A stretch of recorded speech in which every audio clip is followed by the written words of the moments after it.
अरे नाना इता सीएम होई है गो ना लेबे ना मनबे।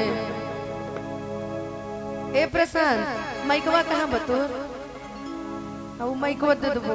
हमरा पूरा नया चला हमारा इनवाई बेरा कि हमारा बुझाता बबुआ हमरे हम ही गुरु हैं कोई अरे दिया न होई है अरे नाना इता सीएम होई है ए ललना हिंद के सितारा ई तो सीएम होई है ओहसे ऊपर पीएम होई है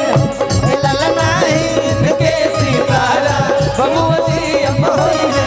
ओहसे ऊपर पीएम होई है हमारा बुझाता बबुआ सीएम होई है नाना ई तो सीएम होई है हमारा बुझाता बबुआ सीएम होई है सीएम होई है नाना ई तो सीएम होई है हमारा बुझाता बबुआ सीएम होई है नाना ई सीएम होई है नाना ई सीएम होई है ए ललना हिंद के सितारा ई तो सीएम होई है ओकरे ऊपर पीएम होई है ए ललना हिंद के सितारा बबुआ सीएम होई है ओहसे ऊपर पीएम होई है हमर लाइट वाला भैया के बने है एकदम सफेद को दी इतना दूर दूर से यूट्यूबर चल के आइल बनी सब आदमी में गरियाए लगी है सब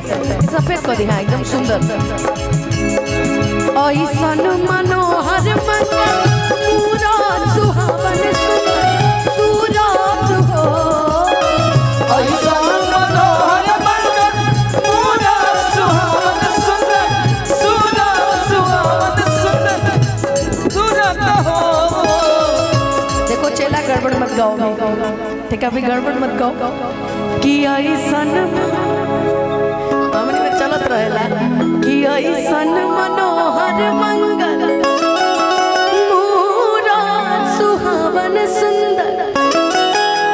सूरत हो तो गइल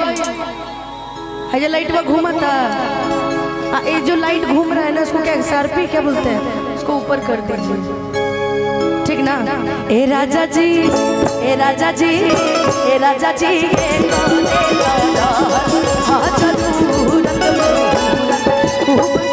ए राजा जी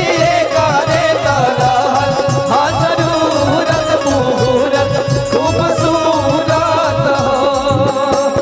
ऐसन मनोहर मंगल पूरा सुहावन सुंदर सूरत हो ऐसन मनोहर मंगल पूरा सुहावन सुंदर सूरत हो ऐसन मनोहर मंगल पूरा सुहावन सुंदर सूरत हो ए राजा जी ए राजा जी ए राजा जी ए करे तारा हाँ जरूरत मूरत खूबसूरत हो ए राजा जी करे तलहर हाँ जरूरत मुहूर्त खूबसूरत हो। देखिए फिर से बड़का पापा की तरफ से बहुत सारा आशीर्वाद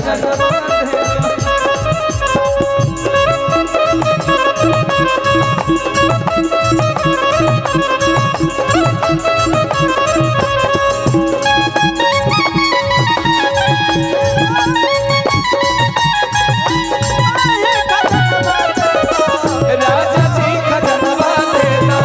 रानी हो कहनवा देना राजा जी खजनवा देना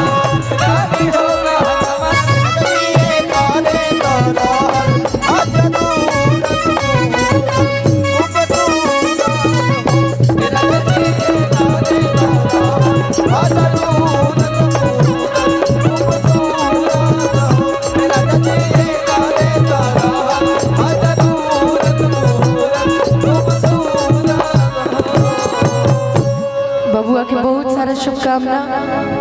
माता रानी करस बबुआ खूब आगे बढ़े,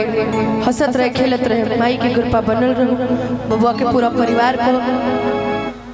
बबुआ के मामा पे तो विशेष रूप से बनल रहो। मयंक मामा तो ठीक है, मयंक मामा के अलग हम कैटेगरी में रख ले। रहुआ हमार दोस्तों बने, हमार भोजपुरी इंडस्ट्री के रहुआ सबकर दोस्ते बने। ठीक।